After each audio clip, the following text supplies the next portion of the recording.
ಒಂದು, ನಮಗಿಂತ ಬಲಿಷ್ಠರಾದವರು ನಮ್ಮ ಮೇಲೆ ಎರಗಲಿಕ್ಕೆ, ನಮ್ಮ ಮೇಲೆ ದಾಳಿ ಮಾಡಲಿಕ್ಕೆ, ಲಗ್ಗೆ ಹಾಕಲಿಕ್ಕೆ ಪ್ರಯತ್ನ ಮಾಡಿದರೆ, ವಿಶೇಷವಾಗಿ ಕ್ಷತ್ರಿಯರಿಗೆ. ಪಕ್ಕದ ರಾಜ ಬಲಿಷ್ಠ, ಇವನು ಹೇಗೆ ನಿದ್ದೆ ಬರಬೇಕು? ಇವನ ಹತ್ರ 1,000 ತುಕಡಿ ಸೈನ್ಯ ಇದ್ರೆ ದೊಡ್ಡದು, ಅವನು 10,000 ಸೈನ್ಯ ಜೊತೆಗೆ ನುಗ್ಗಿ ಬಂದ ಅಂದ್ರೆ ಇವನು ನಿದ್ರೆ ಹೇಗೆ ಬರಬೇಕು? ಬಲಿಷ್ಠನಾದ ರಾಜ ದುರ್ಬಲನಾದ ರಾಜನ ಮೇಲೆ ದಾಳಿ ನಡೆಸಿದಾಗ ದುರ್ಬಲನಾದ ರಾಜನಿಗೆ ನಿದ್ರೆ ಬರೋಲ್ಲ. ಇದು ಒಂದು ಕ್ಷತ್ರಿಯರಿಗೆ ಜನರಲ್ ಆಗಿ. ಅಂದ್ರೆ ಕ್ಷತ್ರಿಯರಿಗೆ ಅಂತಲ್ಲ, ಯಾವನೇ ಒಬ್ಬ ನಮಗಿಂತ ಬಲಿಷ್ಠನಾದವ ನಮ್ಮ ಮೇಲೆ ಸವಾರಿ ಮಾಡ್ಲಿಕ್ಕೆ ಹೊರಟ್ರೆ ನಾವು ನಿದ್ರೆ ಬರೋಲ್ಲ. ಅಭಿಯುಕ್ತಂ ಬಲವತ ದುರ್ಬಲಂ ಹೀನ ಸಾಧನಂ.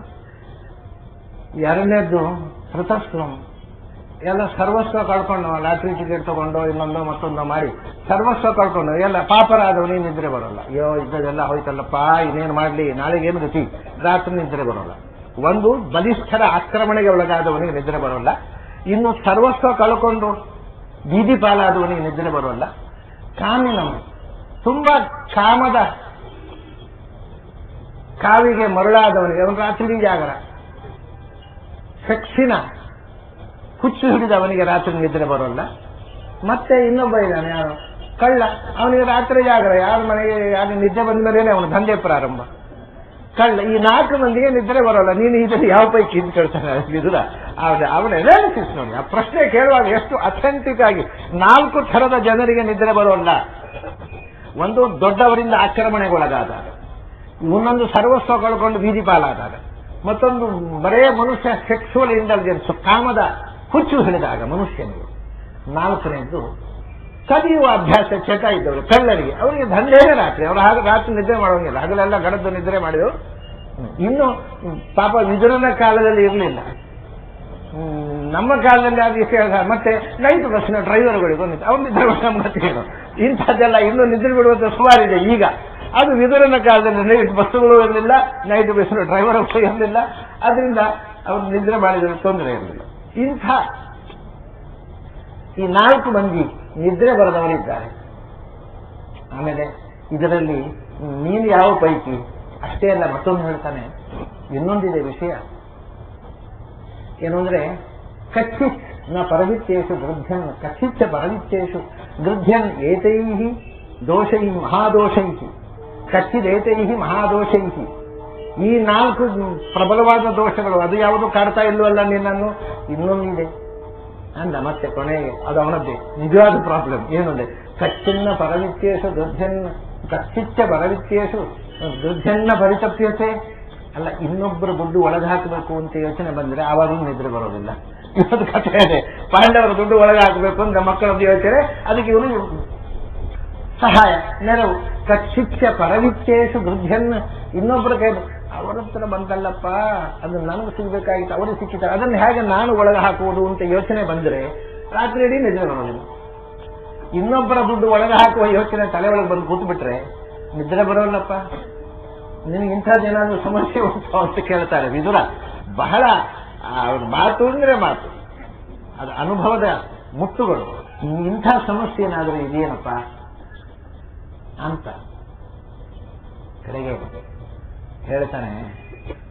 ನಾನು ನಿನಗೆ ಒಂದಿಷ್ಟು ಒಳ್ಳೆಯ ಮಾತುಗಳನ್ನು ಹೇಳ್ತೀನಿ.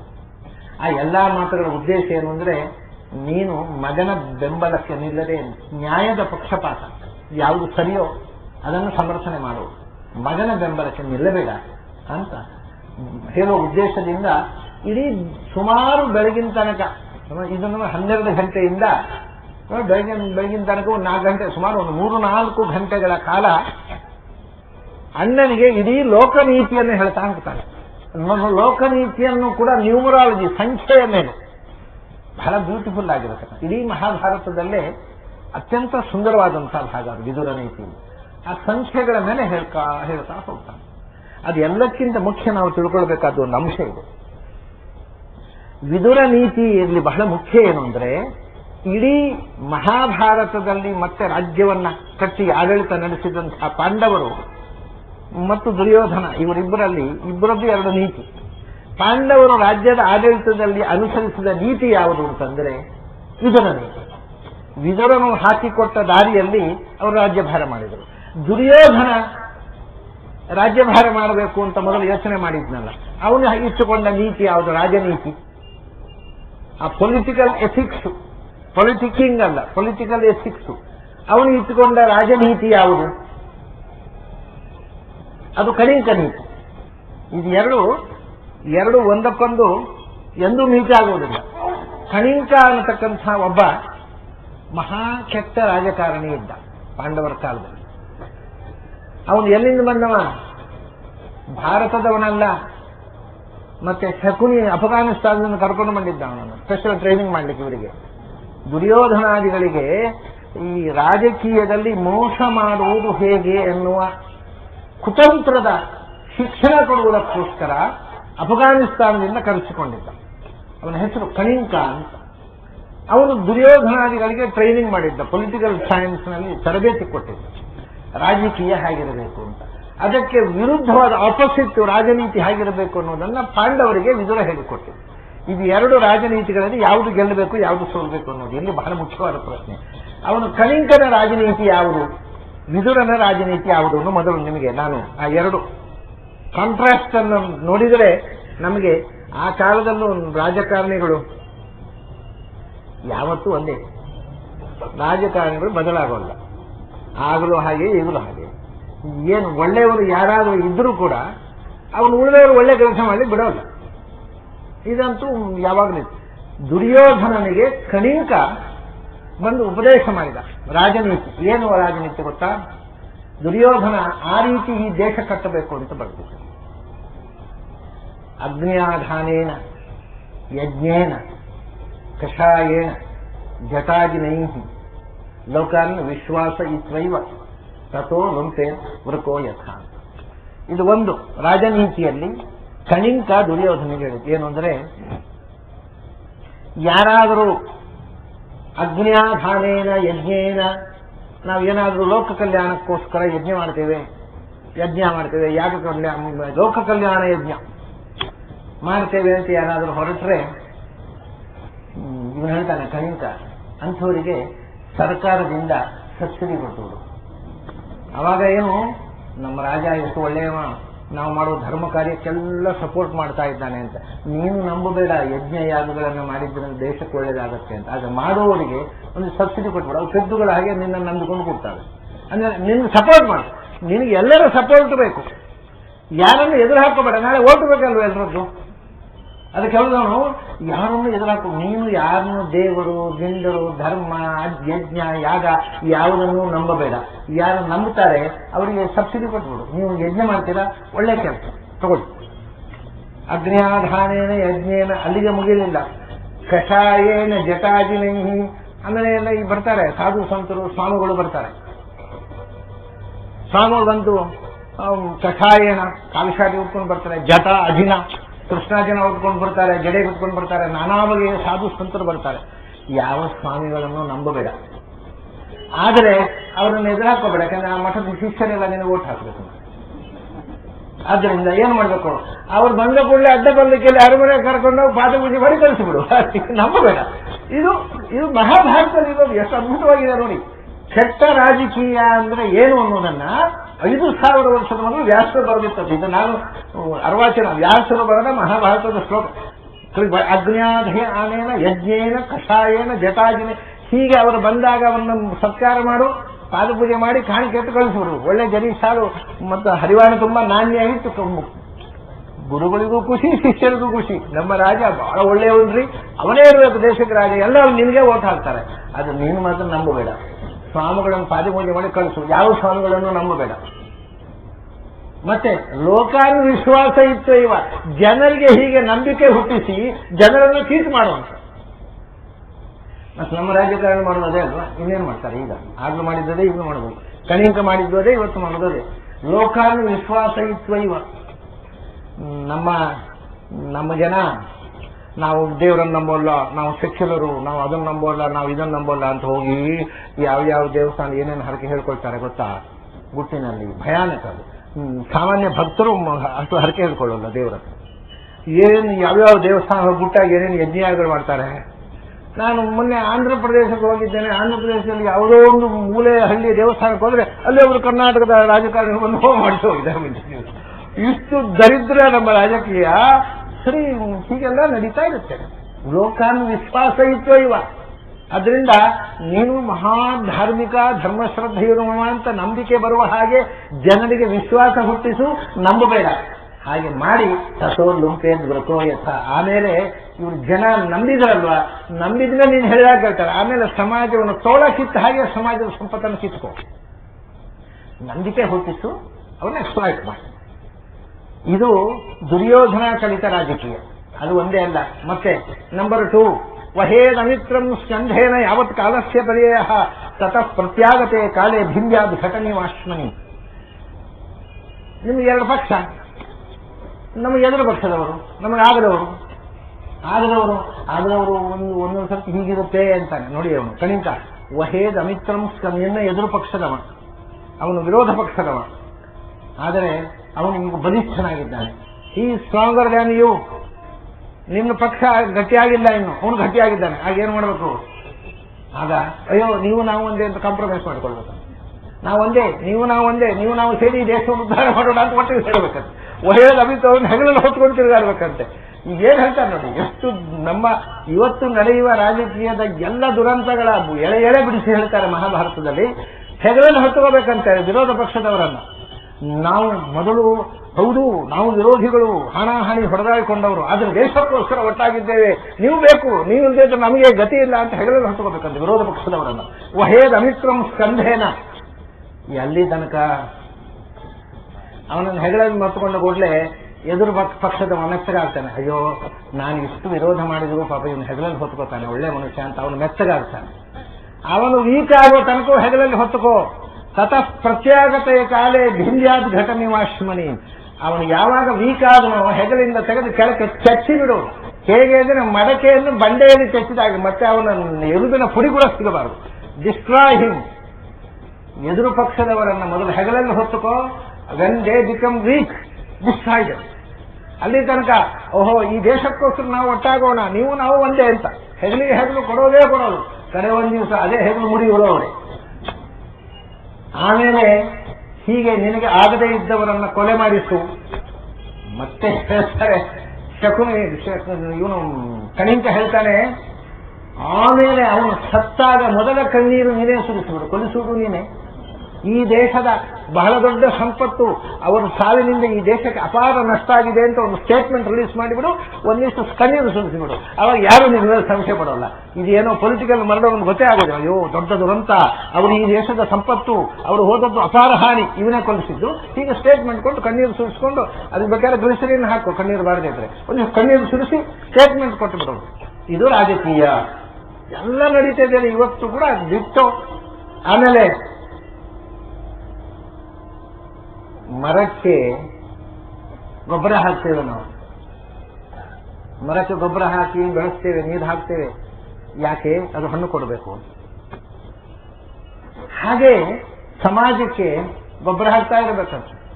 ಏನ್ ಮಾಡಿದ್ರೆ ಮಾಡ್ರಿ, ಹೆಲ್ಪ್, ನನ್ನ ಹೆಲ್ಪ್ ಇದೆ ತಗೊಳ್ರಿ ಅಂತ ಸಮಾಜಕ್ಕೆ ಹೆಲ್ಪ್ ಮಾಡ್ತಾ ಇರ್ಬೇಕಂತೆ. ಆದರೆ ಮರಕ್ಕೆ ಗೊಬ್ಬರ ಹಾಕೋದು ಮರಕ್ಕೋಸ್ಕರ ಅಲ್ಲ, ನೆನಪಿರ್ಲಿ. ನಾವು ಮರದ ಮೇಲೆ ಪ್ರೀತಿಯನ್ನು ಗೊಬ್ಬರ ಹಾಕೋದ ಅಲ್ಲ. ಆ ಮರದಲ್ಲಿ ನಾಳೆ ಹಣ್ಣಾಗತ್ತಲ್ಲ, ಆ ಹಣ್ಣು ನಮಗೆ ತಿನ್ಲಿಕ್ಕೆ ಸಿಗುತ್ತೆ ಅಂತ ನಾವು ಗೊಬ್ಬರ ಹಾಕೋದು. ಒಂದು ವೇಳೆ ನಾವು ಗೊಬ್ಬರ ಹಾಕಿ ಹಣ್ಣು ಬಿಡದೇ ಇದ್ರೆ ದರಿದ್ರ, ಇದು ಗೊಬ್ಬರ ಹಾಕಿದ್ರೆ ಒಂದೊಂದು ಕಾಳು ತೆಗಿತೇವೆ. ಅದನ್ನ ಮರದ ಮೇಲಿನ ಪ್ರೀತಿಯಿಂದ ಯಾರೂ ಗೊಬ್ಬರ ಹಾಕೋದಿಲ್ಲ. ದನಕ್ಕೆ ಹಿಂಡಿ ಹಾಕೋದು ಯಾಕೆ? ನಮಗೆ ಹಿಂಡ್ಲಿಕ್ಕೆ ಬೇಕು.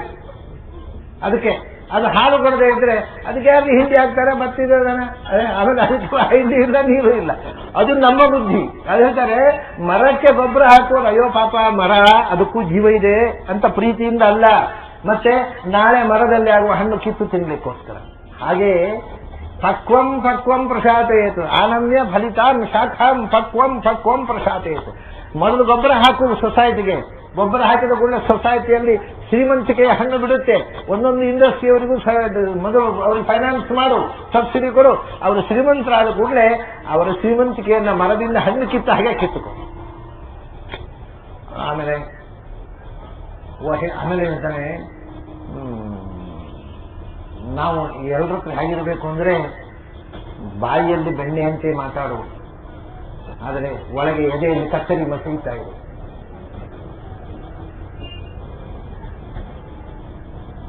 ಏನಂದ್ರೆ ನವಿಶ್ವಸೇದ ಅವಿಶ್ವಸ್ತೆ ವಿಶ್ವಸ್ತೆ ನಾತಿ ವಿಶ್ವಸೇತ. ನಿನ್ನನ್ನು ಯಾರು ನಂಬೋದಿಲ್ವೋ ಅವರನ್ನು ನಂಬಬೇಡ, ಮತ್ತೆ ನಿನ್ನನ್ನು ಯಾರು ನಂಬುತ್ತಾರೋ ಅವರನ್ನು ನಂಬಬೇಡ. ಇದು ರಾಜಕೀಯ. ಇದೆಲ್ಲ ದುರ್ಯೋಧನ ಪ್ರಾಕ್ಟಿಕಲ್ ಆಗಿ ಆಚರಿಸಬೇಕು ಅಂತ. ಆಮೇಲೆ ಅತ್ಯಂತ ಅದ್ಭುತವಾದ ಕೊನೆಯದೊಂದು, ಹೌದು ಸಮಾಜಕ್ಕೆ ನಾವು ದುಡ್ಡು ಕೊಟ್ಟು ಸಮಾಜ ಬಳಸಿದ್ರೆ ಸಮಾಜದವರು ವಾಪಸ್ ಕೊಡದೇ ಇದ್ರೆ ಎಲ್ಲ ಸುಳ್ಳು ಲೆಕ್ಕ ಕೊಟ್ಟು ಒಳಗಾಗ್ಬಿಡ್ತಾರೆ. ಅವರು ಟ್ಯಾಕ್ಸು ಕೊಡೋಲ್ಲ, ದುಡ್ಡು ಕೊಡೋಲ್ಲ ಸರ್ಕಾರಕ್ಕೆ. ನಮ್ಗಿಂತ ಅವರು ಲೆಕ್ಕಪತ್ರ ಅದರಲ್ಲಿ ಹುಷಾರಿದ್ದಾರೆ, ಏನು ಮಾಡಲಿಲ್ಲ, ಒಂದು ಕೆಲಸ ಮಾಡೋದು ಏನು, ಜನರ ಹತ್ರ ಹೋಗ್ಬೇಕಲ್ಲ. ಎಷ್ಟು ವಿಚಿತ್ರ ಕಾಲಂ ವಿಘ್ನೇನ. ಮೊದಲು ಜನರಿಗೆ ಹೇಳಬೇಕಂತೆ. ಈಗ ಅವರ ಇಲೆಕ್ಷನ್ ಅಂತ ಇರಲಿಲ್ಲ, ಆದರೆ ರಾಜರುಗಳು ಜನರ ಹತ್ರ ಹೀಗೆ ಹೇಳಬೇಕು ಅಂತ ಹೇಳ್ತಾರೆ. ಇದು ಸುಮಾರು ಇಲೆಕ್ಷನ್ನ ಸ್ಪೀಚ್ನ ಥರವೇ ಇದೆ. ಜನರ ಹತ್ರ ಹೋಗ್ಬೇಕಂತೆ. ಮೊದಲು ಜನರ ಹತ್ರ ಅವಕಾಶ ಕೇಳಬೇಕಂತೆ. ನನಗೊಂದು 5 ವರ್ಷ ಅವಕಾಶ ಕೊಡಿ, ನಾನು ನಿಮ್ಮೆಲ್ಲರನ್ನು ಶ್ರೀಮಂತರನ್ನಾಗಿ ಮಾಡ್ತೇನೆ.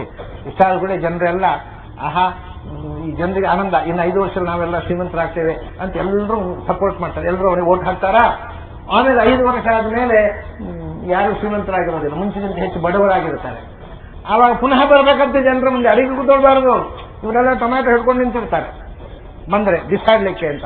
ತಕ್ಷಣ ಹೇಗೆ ಮಾತಾಡಬೇಕು ನೋಡಿ, ಕಾಲಂ ವಿಘ್ನೇನ, ನನ್ನ ಪ್ರೀತಿಯ ಜನಗಳೇ ನನಗೆ ನೆನಪಿದೆ ಅಂತ ಹೇಳ್ಬೇಕು. ಇದು ನೆನಪುಂಟು, ಹಾಗಾದ್ರೆ ಬಿಸಾಡೋದು ಒಳಗಿರ್ತಾರೆ, ಟೊಮ್ಯಾಟೊ ಕೆಳಗೆ ಹೋಗುತ್ತೆ.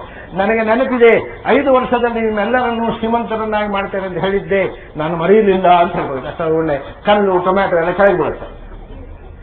ಆಮೇಲೆ ಹೇಳ್ಬೇಕಂತೆ, ನನಗೆ ಇವತ್ತಿಗೂ ಆಸೆ ಇದೆ ನಿಮ್ಮನ್ನು ಶ್ರೀಮಂತರು, ಆದರೆ ಏನು ಮಾಡಲಿ, ಹೋದ ವರ್ಷ ಮಾಡಬೇಕು ಅಂತ ಆಲೋಚನೆ ಮಾಡಿದೆ, ಮಳೆ ಕಮ್ಮಿ ಆಗೋಯ್ತು, ಮಳೆ ಬರಲಿಲ್ಲ, ಬರಗಾಲ ಬಂತು. ಆಮೇಲೆ ಮತ್ತೊಂದು ವರ್ಷ ಮಾಡಬೇಕು ಅಂತ ಯೋಚನೆ ಮಾಡಿದೆ, ಅವಾಗ ಮಳೆ ಜಾಸ್ತಿ ಆಗೋಯ್ತು. ಹೀಗೆ ಒಂದೊಂದು ವರ್ಷ ಒಂದೊಂದು ಪ್ರಾಬ್ಲಮ್. ಒಂದು ವರ್ಷ ಸಮುದ್ರ ಮೇಲಕ್ಕೆ ಬಂತು, ಒಂದೊಂದು ಸಮುದ್ರ ಹಿಂದಕ್ಕೆ ಹೋಯ್ತು. ಈಗ ಏನೇನೋ ಪ್ರಾಬ್ಲಮ್ ಆಗಿ ನಿಮ್ಮನ್ನು ಶ್ರೀಮಂತರ ಮಾಡ್ಲಿಕ್ಕೆ ಆಗಲಿಲ್ಲ, ಇನ್ನೊಂದು 5 ವರ್ಷ ಅವಕಾಶ ಕೊಡಿ. ಹೀಗೆ ಸಾಯೋ ತನಕ ಅವಕಾಶ ಕೊಟ್ಟುಕೊಂಡು ಕೂಡ್ತಾರೆ ಈ ನರಿ ಜನಗಳು, ಕುರಿ ಜನಗಳು. ಜನರನ್ನು ಫೂಲ್ ಮಾಡು, ನೀನು ಆಳು, ಅವಕಾಶಗಳು. ಇದು ನೋಡಿ, ಮಹಾಭಾರತ 5,000 ವರ್ಷದ ಹಿಂದೆ ದಾಖಲೆ ಮಾಡಿದಂತಹ ರಾಜಕೀಯ. ನಮ್ಮ ರಾಜಕಾರಣಿಗಳಿಗೆಲ್ಲ ಈ ಕ್ಲಾಸ್ ಮಾಡಬೇಕಿದ್ದಾನೆ ನೋಡಿ. ನಿಮ್ಮ ಸ್ವರೂಪ ಬರೆದಿಟ್ಟಿದ್ದಾರೆ 5,000 ವರ್ಷದ ಮೊದಲೇ ಅಂತ. ಆಮೇಲೆ ಇದಕ್ಕೂ ಆಗಲಿಲ್ಲ, ಜನರನ್ನು ಒಲಿಸುವುದಾಗಲಿಲ್ಲ ಅಂದ್ರೆ ಒಂದು ಲೇಟೆಸ್ಟ್ ಟೆಕ್ನಿಕ್ ತೆಗಿಬೇಕಂತ. ಏನು, ನಮ್ಮ ಪ್ರೀತಿಯ ಜನಗಳೇ, ಪಕ್ಕದ ರಾಷ್ಟ್ರ ನಮ್ಮ ಮೇಲೆ ದಾಳಿ ಮಾಡಿದೆ, ನಮ್ಮ ದೇಶ ಅಪಾಯದಲ್ಲಿದೆ ಅಷ್ಟಾದ್ರೆ ಗಾಬರಿ ಆಗುತ್ತೆ. ಇವು ಪಕ್ಕದ ರಾಷ್ಟ್ರದವರು ದಾಳಿ ಮಾಡಿಬಿಟ್ರೆ ಈ ದೇಶ ನಾಶವಾಗಿಬಿಡುತ್ತಲ್ಲ ಅಂತ ಗಾಬರಿ ಆಗುತ್ತೆ. ಅದರಿಂದ ಎಲ್ಲರೂ ಏನ್ ಹೇಳಬೇಕು, ಈ ದೇಶ ಉಳಿಯುವುದಕ್ಕೋಸ್ಕರ ನೀವು ಎಲ್ಲರೂ ಸಹಾಯ ಮಾಡಬೇಕು. ಈ ಕೈಯಲ್ಲಿ ಕುತ್ತಿಗೆಯಲ್ಲಿ ಬಿದ್ದ ಚಿಹ್ನೆ ಎಲ್ಲ ಸರ್ಕಾರಕ್ಕೆ ಕೊಡ್ತಾರೆ, ಯಾಕಂದ್ರೆ ದೇಶ ಉಳಿಬೇಕು ಅಂತ. ಎಲ್ಲ ದುಡ್ಡು ಬಂತೋ ಇಲ್ವೋ ತಕ್ಷಣ ಮತ್ತೊಂದು ಸ್ಟೇಟ್ಮೆಂಟ್ ಕೊಡ್ಬೇಕಂತ. ಏನು ಅಂದ್ರೆ, ನೀವು ಸಹಕಾರ ನೀಡಿದ್ದರಿಂದ ನಮ್ಮ ಈ ಅದ್ಭುತವಾದ ದೇಶಪ್ರೇಮವನ್ನು ನೋಡಿ ಆ ದೇಶದವರು ಹಿಂದೆ ಸರಿದ್ರು, ಬಂದದ್ದು ಇಲ್ಲ, ಹಿಂದೆ ಸರದದ್ದು ಇಲ್ಲ, ಸ್ಟೇಟ್ಮೆಂಟ್ ಮಾತ್ರ. ಅವರೆಲ್ಲ ಹಿಂದೆ ಸರಿದ್ರು, ನಾವು ಈಗ ಸುರಕ್ಷೆ, ಯಾಕಂದ್ರೆ ದುಡ್ಡೆಲ್ಲ ಇವ್ರು ಬಂತು ಈ ಕಿಸೆಗೆ, ಜನರ ದುಡ್ಡೆಲ್ಲ ಇವ್ರು ಕೋಟಕ್ಕೆ ಬಂತು. ನಾವು ಹೀಗೆ ಸ್ಟೇಟ್ಮೆಂಟ್ ಕೊಟ್ಟು ಜನರನ್ನ ದೋಷು, ಪಕ್ಕದ ರಾಜ್ಯದವರು ದಾಳಿ ಮಾಡಲು ಇಲ್ಲ, ವಾಪಸ್ ಹೋಗಲೂ ಇಲ್ಲ, ಸ್ಟೇಟ್ಮೆಂಟ್ ಕೊಡೋದಕ್ಕೆ ದರಿದ್ರ ನಿನಗೆ. ಅವರು ಬರ್ತಾ ಇದ್ದಾರೆ, ನಮ್ಮ ದೇಶ ಹೋಗುತ್ತೆ, ನಾಶ ಆಗುತ್ತೆ, ಉಳಿಸಿ ಉಳಿಸಿ ಅಂತ ಕೂಗು. ಜನ ದುಡ್ಡು ಕೊಡ್ತಾರೆ, ದುಡ್ಡು ಎಲ್ಲ ಕಲೆಕ್ಷನ್ ಆಯಿತು, ಆಮೇಲೆ ಸ್ಟೇಟ್ಮೆಂಟ್ ಕೊಟ್ಬಿಡು. ಅವ್ರು ನಮ್ಮ ಸಿದ್ಧತೆಯನ್ನು ನೋಡಿ ಹೆದರಿ ವಾಪಸ್ ಹೋಗ್ಬಿಟ್ರು. ಹೀಗೆ ಜನರನ್ನ ಒಂದಲ್ಲ ಒಂದು ವಿಧದಿಂದ ಎಕ್ಸ್ಪ್ಲಾಯ್ಟ್ ಮಾಡಿ ಜನರಿಂದ ದೋಚು ಸಂಪತ್ತನ್ನ ಜನರು ಮುಗ್ಧರಾಗಿ ನೀನು ನಿಂತ ನಮ್ಮ ರಕ್ಷಕ, ನಮ್ಮ ಉದ್ಧಾರಕ ಅಂತ ತಿಳ್ಕೊಂಡು ನೀನು ಬೆನ್ನ ಹಿಂದೆ ನಿಲ್ತಾವೆ. ಜನರನ್ನ ಸುಳ್ಳು ಹೇಳಿ ವಂಚನೆ ಮಾಡೋದು ಬಹಳ ಸುಲಭ. This is politics. ಇದು ಕಣಿಂಕ ದುರ್ಯೋಧನಿಗೆ ಹೇಳಿಕೊಟ್ಟ ಪಾಲಿಟಿಕ್ಸ್. ಇದಕ್ಕೆ ವಿರುದ್ಧವಾಗಿ ವಿದುರ ಒಂದು ಪಾಲಿಟಿಕ್ಸ್, ರಾಜನೀತಿ. ಅದು ರಾಜನೀತಿ, ಬರೀ ಪಾಲಿಟಿಕ್ಸ್ ಅಲ್ಲ. ಆ ರಾಜನೀತಿ ಏನು, ಪ್ರತಿಯೊಬ್ಬ ದೇಶವನ್ನು ಆಳತಕ್ಕವನು ಹೇಗಿರಬೇಕು ಅನ್ನೋದನ್ನ ಒಂದು ಶ್ಲೋಕದಲ್ಲಿ ವಿದುರ. ಏಕಯಾದ್ವೇ ನಿಶ್ಚಿತ್ಯ ಶ್ರೀಂ ಚತುರ್ಭಿ ವಶೇ ಕುರು ಪಂಚಜಿತ್ವಾ ಷಡ್ವಿಧಿತ್ವಾ ಸಪ್ತಹಿತ್ವಾ ಖುಷಿ ಭವ. ಏಕಯಾ ದ್ವೇ ವಿನಿಶ್ಚಿತ್ಯ. ಮೊದಲು ರಾಜನಾದವನಿಗೆ ಒಂದು ಇರಬೇಕಪ್ಪ. ಇದು ನೋಡಿ, ಇದನ್ನು ಇದ್ದಕ್ಕಿದ್ದಾಗ ಅನುವಾದ ಮಾಡಿ ನೀವು ಇದು ವಿದುರನ ಭಾಷೆ. 1ರಿಂದ 2 ತೀರ್ಮಾನ ಮಾಡಬೇಕು. ಶ್ರೀಯನ್ನ ಚತುರ್ಭಿಹಿ ವಶೇ ಕುರು, 3 4ರಿಂದ ಸ್ವಾಧೀನಪಡಿಸಿಕೊಳ್ಳಬೇಕು. ಪಂಚಜಿತ್ವ 5 ಗೆಲ್ಲಬೇಕು, ಷಡ್ವಿಧಿತ್ವ 6 ತಿಳಿಯಬೇಕು, ಸಪ್ತಹಿತ್ವ 7 ಬಿಡಬೇಕು. ಅಂದರೆ ಒಳ್ಳೆಯ ಆಡಳಿತ. ಇದು ಬಹಳ ಕಷ್ಟ. ವಿದುರನ ರಾಜನೀತಿ ತಿಳಿಯೋದು ಕಷ್ಟ. ಏನೋ ಹೊಸ ಭಾಷೆಯಲ್ಲಿ ಮಾತಾಡ್ತಾನೆ. ಒಂದು ಇರಬೇಕು, ಅದರಿಂದ ಎರಡನ್ನು ತೀರ್ಮಾನ ಮಾಡಬೇಕು, ಮೂರನ್ನ ನಾಲ್ಕರಿಂದ ತನ್ನ ಹದ್ದುಬಸ್ನಲ್ಲಿ ಇಟ್ಟುಕೊಂಡು ಕಂಟ್ರೋಲ್ನಲ್ಲಿ ಇಟ್ಕೋಬೇಕು, 5 ಗೆಲ್ಲಬೇಕು, 6 ತಿಳಿಬೇಕು, 7 ಬಿಡಬೇಕು. ಇಷ್ಟು ಮಾಡಿದರೆ ಒಳ್ಳೆ ಆಡಳಿತ ಮಾಡಬೇಕು. ಇದು ವಿದುರ ದೇಶದ ಆಡಳಿತಕ್ಕೆ ಕೊಟ್ಟಂಥ ಒಂದು ಸೂತ್ರ, ನೀತಿ ಸೂತ್ರ. ಅವನು ಮೊದಲು ಹೇಳುವುದು ಏಕ. ರಾಜನಾದವನಿಗೆ ಮೂಲಭೂತವಾಗಿ ಒಂದು ಸಂಗತಿ ಇರಬೇಕು. ಏನದು? ನಿಷ್ಪಕ್ಷಪಾತವಾದ ಬುದ್ಧಿ. ಯಾರೋ ನಮ್ಮ ಪೈಕಿಯವರು, ನಮ್ಮ ಜಾತಿಯವರು, ನಮ್ಮ ಗೋತ್ರದವರು ಅಂತ ಬಂದರೆ ಆ ದೇಶ ಉಳಿಯೋದಿಲ್ಲ. ಯಾರು ನ್ಯಾಯವಾದಿಗಳು ನ್ಯಾಯವಾಗಿದ್ದಾರೋ ಅವರಿಗೆ ಸಹಕಾರ, ಯಾರು ತಪ್ಪು ಮಾಡಿದಾರೋ ಅವರಿಗೆ ಶಿಕ್ಷೆ, ಅವ್ರು ಯಾರ ಪೈಕಿ ಯಾವ ಜಾತಿಯೇ ಇರಲಿ. ಆ ರೀತಿ ನಿಷ್ಪಕ್ಷಪಾತವಾಗಿ ಸರಿ ತಪ್ಪುಗಳನ್ನು ವಿಶ್ಲೇಷಣೆ ಮಾಡತಕ್ಕ ವಿವೇಕ ಇರಬೇಕಾದವನು ರಾಜನಲ್ಲಿ ಇರಬೇಕು. ಅದು ಇಲ್ಲದೇ ಇದ್ದವ ದೇಶ ಆಳಬಾರದು. ಮೊದಲನೇದ್ದು ಏಕ. ಅದರಿಂದ ಅವನಿಗೆ ಒಂದು ಶಕ್ತಿ ಏನು ಅಂದರೆ ದ್ವೇ ವಿನಿಶ್ಚಿತ್ಯ. ಸಮಸ್ಯೆ ಯಾವಾಗಲೂ ನ್ಯಾಯಾಲಯದಲ್ಲಿ ಬರತಕ್ಕ ಸಮಸ್ಯೆ ಇದು. ನ್ಯಾಯಾಲಯದಲ್ಲಿ ನ್ಯಾಯಾಧೀಶರಾದವರಿಗೆ ದೊಡ್ಡ ಸಮಸ್ಯೆ. ಯಾಕೆಂದ್ರೆ ನ್ಯಾಯಾಲಯದಲ್ಲಿ ನಡೆಯುತ್ತಾನೆ ಹೇಳಿ, ಯಾರು ತಪ್ಪು ಮಾಡಿದ್ದಾನೆ ಅವನು ಮೊದಲು ಹೋಗ್ತಾನೆ ವಕೀಲರ ಹತ್ರ. ವಕೀಲರೇ, ನಾನು ತಪ್ಪು ಮಾಡಲಿಲ್ಲ ಅಂತ ನೀವು ಪ್ರೂವ್ ಮಾಡಿ ನನ್ನನ್ನು ಪಾರು ಮಾಡಬೇಕು ಅಂತ. ನಮ್ಮ ವಕೀಲರ ಕೆಲಸ ಏನು? ಯಾರು ತಪ್ಪು ಮಾಡಿದ್ದಾನೆ ಅವನು ತಪ್ಪು ಮಾಡಲಿಲ್ಲ ಅಂತ ಪ್ರೂವ್ ಮಾಡೋದು ಅಲ್ಲ. ಇವತ್ತು ಇರೋದು ದುರಂತ. ನ್ಯಾಯಾಧೀಶರು ನ್ಯಾಯ ಇರೋದು ಯಾಕೆ? ವಕೀಲರು ಯಾಕಿರೋದು? ತಪ್ಪು ಮಾಡಿದವನಿಗೆ ಶಿಕ್ಷೆ ಆಗಲಿಕ್ಕೆ, ತಪ್ಪು ಮಾಡದವನಿಗೆ ಬಿಡುಗಡೆ ಆಗಲಿಕ್ಕೆ ಅಲ್ಲ. ಮತ್ತೆ ತಪ್ಪು ಮಾಡಿದವನು ನಿರಪರಾಧಿ ಅಂತ ಆರ್ಗ್ಯೂ ಮಾಡಿ ಅವನನ್ನು ಬಿಡುಗಡೆ ಮಾಡಲಿಕ್ಕೆ ವಕೀಲರು ಓಡಾಡೋದು. ಅದೇ ಸ್ಥಿತಿ ಆಗಿದೆ. ವಕೀಲರು ತಕ್ಕ ಹೇಳೋದು ಇವತ್ತು ನಮ್ಮ ನ್ಯಾಯಾಂಗದ ಸ್ಥಿತಿ ಆಗಿದೆ. ಹಾಗಾಗಿ ಬರ್ತಾನೆ ಒಬ್ಬ ಸ್ವಾಮಿ, ಎಷ್ಟು ದುಡ್ಡಾದರೂ ತೊಂದರೆ ಇಲ್ಲ, ನನ್ನನ್ನೊಂದು ಈ ಕೇಸಿನಿಂದ ಪಾರು ಮಾಡಬೇಕು ಅಂತ ಬಂದು ಗಂಟು ಬೀಳ್ತಾನೆ. ಮತ್ತೆ ಇವ್ರ ಕ್ಲೈಂಟ್ ಬಿಡ್ಲಿಕ್ಕಾಗತ್ತಾ? ಅವನೇ ಕಲ್ಪರಿತು. ಸರಿ ಆಯ್ತು, ನೀನು ತಪ್ಪು ಮಾಡಲಿಲ್ಲ ಅಂತ ನ್ಯಾಯಾಧೀಶರಿಗೆ ಎಸ್ಪೆಕ್ಟ್ ನೋಡಿ. ವಕೀಲರೆಲ್ಲ ಹೇಳಿ ಒಬ್ಬ ಅಪರಾಧಿಯನ್ನು ನಿರಪರಾಧಿ ಅಂತ ಕೋರ್ಟ್ನಲ್ಲಿ ಆರ್ಗ್ಯೂ ಮಾಡ್ತಾರೆ. ಅದನ್ನು ಕೇಳಿಕೊಂಡು ಯಾರು ಅಪರಾಧಿ ಯಾರಲ್ಲ ಅಂತ ತೀರ್ಮಾನ ನ್ಯಾಯಾಧೀಶರು ಮಾಡೋದು ಎಂಥ ಕಷ್ಟ. ಸರಿ, ಹಾಗಾಗಿ ಒಬ್ಬ ನಿರಪರಾಧಿಗೆ ಯಾರೊಬ್ಬರು ಪಾಪದ ವಕೀಲರು ಇರ್ತಾರೆ. ಅದನ್ನ ಅಪರಾಧಿಗೆ ಗಟ್ಟಿ ವಕೀಲರು, ಅವನಿಗೆ ಸಾಕ್ಷಿ ಜಾಸ್ತಿ, ವಕೀಲರು ಜಾಸ್ತಿ, ಫೀಸು ಜಾಸ್ತಿ, ಎಲ್ಲ ಜಾಸ್ತಿ ಆಗಿರುತ್ತೆ. ಸೊ ಇವತ್ತು ಒಬ್ಬ ನಿರಪರಾಧಿಯನ್ನ ಅಪರಾಧಿಯನ್ನ ನಿರಪರಾಧಿ ಅಂತ ಪ್ರೂವ್ ಮಾಡೋದು ಬಹಳ ಸುಲಭ. ಅಂಥ ವಾತಾವರಣ ಇದೆ ಲೋಕದಲ್ಲಿ. ಮತ್ತೆ ಇನ್ನೊಂದು ಸಮಸ್ಯೆ ಏನು ಗೊತ್ತುಂಟ? ಈಗ ಯಾರ ಮೇಲೂ ಯಾರು ಅಪವಾದ ಹಾಕಬಹುದು. ಗುಮಾನಿ, ನನಗೆ ಸಂಶಯ ಉಂಟ್ರಿ, ಅವರೇ ಇರಬೇಕು. ಅದು ಯಾರ ಮೇಲೂ ಅಪವಾದ ಹಾಕಬಹುದು. ಅದು ಅಪವಾದ ಹಾಕೋದಕ್ಕೆ ನಾನು ಸಸ್ಪೆಕ್ಟೆಡ್, ನನಗೆ ನಿಶ್ಚಯ ಇಲ್ಲಪ್ಪ, ಈ ಒಂದು ಸಂಶಯ ಅಷ್ಟೇ. ಯಾರ ಮೇಲೂ ಅಪವಾದ ಹಾಕಬಹುದು, ಯಾರ ಮುಖ ತಲೆ ಎತ್ತದ ಹಾಗೆ ಮಾಡ್ಬೋದು ಅಪವಾದ ಹಾಕಿ. ಆದರೆ ಅಪವಾದ ಹಾಕಿದ್ರೆ ಅದು ಅಲ್ಲ ಅಂತ ಪ್ರೂವ್ ಮಾಡೋದು ನನ್ನ ಜವಾಬ್ದಾರಿ. ನೀವು ನನ್ನ ಮೇಲೆ ಆಧಾರ ಇಲ್ಲದೆ ಅಪವಾದ ಹಾಕಬಹುದು. ಅಪವಾದವನ್ನು ತೆಗಿಬೇಕಾದ್ರೆ ನಾನು ಆಧಾರ ಒದಗಿಸಬೇಕು. ಹಾಗಾದ್ರೆ ಪ್ರಾಮಾಣಿಕರಿಗೆ ಕಷ್ಟ, ಅಪ್ರಾಮಾಣಿಕರಿಗಲ್ಲ. ಅಪ್ರಾಮಾಣಿಕ ಗುಮಾರಿ ಮೇಲೂ ಅಪವಾದ, ಅಯ್ಯೋ ಅವನೇ ಇರಬೇಕ್ರಿ ಕದ್ದದ್ದು ಅಂತ ನೀವು ಹೇಳ್ಬೋದು. ಯಾರನ್ನ ಅವನು ಅಲ್ಲ ಅಂತ ಪ್ರೂವ್ ಮಾಡೋದು ಅವನ ಜವಾಬ್ದಾರಿ. ಇಲ್ಲದೇ ಇದ್ರೆ ಗುಮಾನಿ. ಹಾಗಾದ್ರೆ ಒಬ್ಬ ನಿರಪರಾಧಿಗೆ ತಾನು ನಿರಪರಾಧಿ ಅಂತ ಪ್ರೂವ್ ಮಾಡುವ ಅಗತ್ಯ ಇದೆ. ಆದರೆ ಅಪರಾಧಿ ಅಂತ ಹೇಳಿ ಪ್ರೂವ್ ಮಾಡೋದು ಬೇಡ, ಗುಮಾನಿ. ಎಂಥ ಯಾವ್ಯಾವ ವ್ಯಕ್ತಿಗಳ ಮಾನ ಮರ್ಯಾದೆ ತೆಗೆಯಬಹುದು ಈ ಗುಮಾನಿಯಿಂದ. ಇದು ನಮ್ಮ ದೇಶದಲ್ಲಿ ಇರತಕ್ಕಂಥ ಒಂದು ಸ್ಥಿತಿ, ಕಾನೂನಿನ ದುರಂತ. ಆದ್ದರಿಂದ ಯಾಕೆಂದ್ರೆ ಯಾವುದು ಸರಿ ಯಾವುದು ತಪ್ಪು ಅಂತ ತೀರ್ಮಾನ ಮಾಡೋದು ನ್ಯಾಯಪೀಠದಲ್ಲಿ ಕೂತವರಿಗೂ ಬಹಳ ಕಷ್ಟ ಆಗಿಬಿಡುತ್ತೆ. ಈಗ ಎರಡು ಈಕ್ವಲಿ ಪವರ್ಫುಲ್ ಆರ್ಗ್ಯುಮೆಂಟ್ ಮಾಡಿಬಿಡ್ತಾರೆ ವಕೀಲರು. ಅವ್ರು ನಿರಪರಾಧಿ ಆರ್ಗ್ಯುಮೆಂಟ್ಗಿಂತ ಜೋರಾಗಿ ಅಪರಾಧಿ ನಿರಪರಾಧಿ ಅಂತ ಆರ್ಗ್ಯೂ ಮಾಡಿಬಿಟ್ರೆ ಏನು ಮಾಡಬೇಕು ನ್ಯಾಯಾಧೀಶರು? ಎಷ್ಟೋ ಸಂದರ್ಭಗಳಲ್ಲಿ ಇಂಥದ್ದಾಗುತ್ತೆ. ಅಪರಾಧಿಗಳು ನಿರಪರಾಧಿಗಳಾಗಿಬಿಡ್ತಾರೆ, ನಿರಪರಾಧಿಗಳು ಅಪರಾಧಿಗಳಾಗಿಬಿಡ್ತಾರೆ. ಅದಕ್ಕೆ ಹೇಳ್ತಾನೆ ದ್ವೇ ವಿನಿಶ್ಚಿತ್ಯ.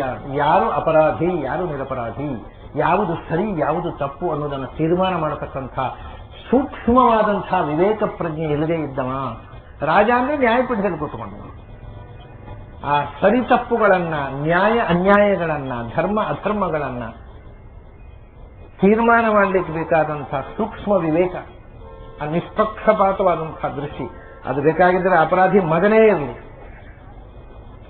ಅವನಿಗೆ ಶಿಕ್ಷೆ, ಅವನ ಶತ್ರುವೇ ಇರಲಿ, ನಿರಪರಾಧಿ ಆದರೆ ಶಿಕ್ಷೆ ಇಲ್ಲ. ಈ ಥರದ ದೃಷ್ಟಿಕೋನ ಇರಬೇಕು ರಾಜರುಗಳಿಗೆ. ತಮ್ಮ ಬಂಧುಗಳು ಅಂತ ಅವರು ಕನ್ಸೆಷನ್ ಮಾಡುವ ಹಾಗಿಲ್ಲ. ನ್ಯಾಯಾಧೀಶರು ಅಪರಾಧಿ ನಮ್ಮ ಪೈಕೇವ ಅಂತ ನ್ಯಾಯಾಧೀಶರು ಶಿಕ್ಷೆ ಕೊಡದೇ ಇರುವ ಹಾಗಿಲ್ಲ. ಅಂಥ ನಿಷ್ಪಕ್ಷಪಾತವಾದ ವಿವೇಚನ ಶಕ್ತಿ ಅದು ಒಂದು ಇರಬೇಕು ಅಂತ ಏಕಯ. ಅದರಿಂದ ಯಾವುದು ಸರಿ ಯಾವುದು ತಪ್ಪು ಅನ್ನುವುದನ್ನು ಪ್ರಾಮಾಣಿಕವಾಗಿ ತೀರ್ಮಾನ. ದ್ವೇ ವಿನಿಶ್ಚಿತ್ಯ. ಇದು ಬಹಳ ದೊಡ್ಡ ಹೊಣೆಗಾರಿಕೆ ರಾಜರಾದವರು, ಕ್ಷತ್ರಿಯರದು. ಯಾವತ್ತೂ ಅಪರಾಧಿಗಳು ನಿರಪರಾಧಿಗಳಾಗದಂತೆ ನೋಡ್ಕೋ, ನಿರಪರಾಧಿಗಳು ಅಪರಾಧಿಗಳಾಗುವಂತ ಆದಂತೆ ನೋಡ್ಕೋ. ಒಂದು ವೇಳೆ ಅಪರಾಧಿಗಳು ನಿರಪರಾಧಿಗಳು ಅಂತ ಆದರೂ ಮಹಾ ತಲೆ ಹೋಗುವುದಿಲ್ಲ. ಆದರೆ ನಿರಪರಾಧಿಗಳು ಅಪರಾಧಿಗಳು ಅಂತ ಯಾವ ಕಾಲಕ್ಕೂ ಆಗಬಾರದು. ಆ ಎಚ್ಚರ ವಹಿಸು. ಆಮೇಲೆ ತ್ರೀನ್ ಚತುರ್ಭಿ ವಶೇ ಕುರು. ತ್ರೀನ್ ಚತುರ್ಭಿ ವಶೇ ಕುರು.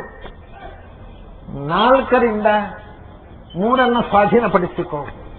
4ರಿಂದ 3 ಸ್ವಾಧೀನಪಡಿಸುವುದು ಅನ್ನೋದಕ್ಕೆ ಅನೇಕ ಮುಖದ ಅರ್ಥಗಳಿವೆ. ಒಂದು, ರಾಜಕೀಯವಾಗಿ ಎದುರಾಳಿಗಳನ್ನ ಬಗ್ಗುಬಡಿಯುವುದಕ್ಕೆ 4 ಉಪಾಯಗಳು ಅಂತ ಹೇಳ್ತಾರೆ. 4: ಸಾಮ, ದಾನ, ಭೇದ, ದಂಡ. ಯಾರು ಒಳ್ಳೆಯವರೋ ಅವರನ್ನ ಸಾಮದಿಂದ ಸ್ವಾಧೀನಪಡಿಸಿಕೋ, ಅಂದರೆ ವಿಶ್ವಾಸದಿಂದ. ಸಾಮ ಅಂದ್ರೆ ಪ್ರೀತಿ, ವಿಶ್ವಾಸ, ಒಳ್ಳೆತನ. ಯಾರು ಒಳ್ಳೆಯವರೋ ಅವರನ್ನು ಒಳ್ಳೆಯ ಮಾತುಗಳಿಂದ, ಒಳ್ಳೆಯತನದಿಂದ ಸ್ವಾಧೀನಪಡಿಸಿಕೋ. ಯಾರು ತಟಸ್ಥರು ಅವರಿಗೆ ಒಳ್ಳೆಯದು ಒಂದೇ ಕೆಟ್ಟದ್ದು ಒಂದೇ, ನಮಗೇನಾಗಬೇಕು ಸ್ವಾಮಿ, ನಮಗೆ ಆ ಪಾರ್ಟಿ ಇಲ್ಲ, ನಾವು ಈ ಪಾರ್ಟಿ ಇಲ್ಲ ಅಂತ ಕೂತೋಡಿರ್ತಾರೆ ಅವರು. ಅಂಥವರು ಒಂದು ಒಳ್ಳೆಯವರು, ಒಂದು ತಟಸ್ಥರು, ಒಳ್ಳೆಯದಕ್ಕೂ ಇಲ್ಲ ಕೆಟ್ಟದಕ್ಕೂ. ಅವರಿಗೆ ಸ್ವಲ್ಪ ಕೈ ಬಿಸಿ ಮಾಡು, ಒಂದು ಸಂಭಾವನೆ ಕೊಟ್ಬಿಡು, ನಿಮ್ಗೊಂದು ಕೈಲಿ ಕೊಟ್ಬಿಡೋದು, ತಗೊಳ್ಳಿ ನೀವು ಒಳ್ಳೆಯವರು ಅಂತ ಕೇಳಿದೆ, ಬಹಳ ಸಂತೋಷ ಆಯಿತು ನಿಮಗೆ ಅಂತ ಕೈಗೆ ಒಂದಿಷ್ಟು ಒಂದು ಏನೋ ಸಂಭಾವನೆ ಕೊಡು. ಈ ತರ ಆಗದವರಾದರೆ ಕ್ಲೀನ್ ಆಗಿ ಭೇದ, ದಂಡ. ಒಬ್ಬರಿಗೊಬ್ಬರಿಗೆ ಹಿಡಿಸಾಕೋದು. ಇಬ್ಬರು ಶತ್ರುಗಳನ್ನು ಪರಸ್ಪರ ಹಿಡಿಸಾಕೊಂಡ್ರೆ ಇವನಿಗೆ ಲಾಭ. ಇವನ ವಿರುದ್ಧ ಇಬ್ಬರು ಬಂದಿದ್ದಾರೆ, ಇಬ್ಬರು ಇವನ ವಿರುದ್ಧ ಬಂದಾಗ ಇವನಿಗೆ ಸಮಸ್ಯೆ. 2 ಜನ ಶತ್ರುಗಳು ಒಟ್ಟಾಗಿದ್ದಾರೆ, ಆದ್ಮೇಲೆ ಅವರಿಗೆ ಹಿಡಿಸಿ ಹಾಕೋದು. ವಿಷಯ ಹೇಗೇನೆ ಆ ಕಡೆ ಬರ್ತಾ ಹೇಳೋದು, ನಿಮಗೆ ವಿಷಯ ಗೊತ್ತುಂಟ, ನೀವು ಅವರೊಟ್ಟಿಗೆ ಸೇರಿದ್ದೀರಲ್ವ, ನಿನ್ನೆ ನಿಮ್ಮ ಬಗ್ಗೆ ಗಂಡ ಬೈತಾ ಇದ್ದಾವ ಅಲ್ಲಿ ಅಂದರು. ಅಥವಾ ಇವ್ರ ಮುಖ ತಿರುಗಿ ಆಯ್ತು. ಹೀಗೆ ಅವರಿಬ್ಬರಿಗೆ ಹಿಡಿಸಿ ಹಾಕಿಬಿಡು. ಇದು ಭೇದ. ನೀನು ಸೇಫು. ಭಾರಿ ಸುಲಭ. ಈ ಹಿಡಿಸಿ ಹಾಕೋ ಕೆಲಸ ರಾಜಕೀಯದಲ್ಲಿ ನಡೆಯುವುದಲ್ಲ, ಲೋಕದ ವ್ಯವಹಾರದಲ್ಲಿ ಬೇಕಾದಷ್ಟು ನಡೀತದೆ. ಏನು ಬಹಳ ನಿಮಗೆ ತುಂಬಾ ಆತ್ಮೀಯನಾದ ಒಬ್ಬ ವ್ಯಕ್ತಿಯನ್ನ ನಾಳೆಯಿಂದ ನಿಮ್ಮ ಹತ್ರ ಮಾತುಕತೆ ಬಿಡೋ ಹಾಗೆ ಮಾಡ್ಬೋದು. ನೀವು ಭಾರಿ ಸ್ನೇಹಿತ ಅಂತ ತಿಳ್ಕೊಂಡಿದ್ದೀರಲ್ಲ, ಅವ್ನ ಕತೆ ಗೊತ್ತುಂಟ, ನಿನ್ನೆ ನಿಮ್ಮನ್ನು ಬಾಯಿದಿಂದ ಬೈತಿದ್ದ ಅಂತ ಹೇಳಿಬಿಟ್ಟು ಸೇವ್ ಹತ್ರ ಮರುದಿವಸ ನೋಡುವುದನ್ನು. ಇದು ಹಿಡಿಸಾಗೋ, ಈ ತಲೆ ಹಿಡುಕತನ ಇದು ಲೋಕದಲ್ಲಿ ಎಲ್ಲರಿಗೂ ಕರಗತವಾದ ವಿದ್ಯೆ. ಸಾಮಾನ್ಯ ಜನರು ಮಾಡೋ ಕೆಲಸ ಇದೆ. ಅದನ್ನ ರಾಜಕಾರಣಕ್ಕೆ ಬಳಸಬೇಕು ಅಂತ ಹೇಳ್ತಿದ್ದೆ. ಯಾಕಂದ್ರೆ 2 ಶತ್ರುಗಳು ಒಟ್ಟಾದಾಗ ಅವರನ್ನು ಬೇರ್ಪಡಿಸಿ ಯುದ್ಧದಿಂದ ವಿಮುಖ ಮಾಡೋದು. ಕೊನೆಯದ್ದು ಯಾವುದಕ್ಕೂ ಬಗ್ಗಡೆ ಇದ್ರೆ ದಂಡ, ಹೋರಾಟ, ಪನಿಷ್ಮೆಂಟ್, ಯುದ್ಧ, ಶಿಕ್ಷೆ. ಹೀಗೆ 3 ಥರದ ಜನರಿದ್ದಾರೆ: ಒಳ್ಳೆಯವರು, ಕೆಟ್ಟವರು ಮತ್ತು ತಟಸ್ಥರು. ಅಥವಾ ಎದುರು ಪಕ್ಷದವರು, ವಿರೋಧ ಪಕ್ಷದವರು, ನಮ್ಮ ಪಕ್ಷದವರು, ಆ ಪಕ್ಷಕ್ಕೂ ಇಲ್ಲ ಈ ಪಕ್ಷಕ್ಕೂ ಇಲ್ಲದವರು ತಟಸ್ಥರು. ನಮ್ಮ ದೇಶ ನಾನ್ ಅಲೈನ್ಮೆಂಟ್, ನಮ್ಗೆ ಯಾವುದು ನಮ್ದು ತಟಸ್ಥ ಧೋರಣೆ ಅಂತ ಯಾರಿಗೂ ಬೇಡ. ನಾವು ನಿಮ್ಮ ಪಕ್ಷಕ್ಕೆ ಬರ್ತೇವೆ ಅಂತ ಬರಬೇಡಿ ಅಂತಾರೆ, ಆ ಥರ ಆಗಿದೆ ನಮ್ಮ ಗತಿ. ಅದು ನಮ್ಮ ತಟಸ್ಥ. ಹಾಗೆ 3 ಥರದ ಜನ: ಸಜ್ಜನರು, ದುರ್ಜನರು, ಮಧ್ಯವರ್ತಿಗಳು. ಅಥವಾ ಕೆಟ್ಟವರು, ಒಳ್ಳೆಯವರು, ತಟಸ್ಥರು. ಶತ್ರುಗಳು, ಸ್ನೇಹಿತರು, ಮಧ್ಯವರ್ತಿಗಳು, ತಟಸ್ಥರು. ಹೀಗೆ 3 ಥರದ ಜನರನ್ನ ಸಾಮ, ದಾನ, ಭೇದ, ದಂಡ. ಇದು ಒಂದು ವಿಧ.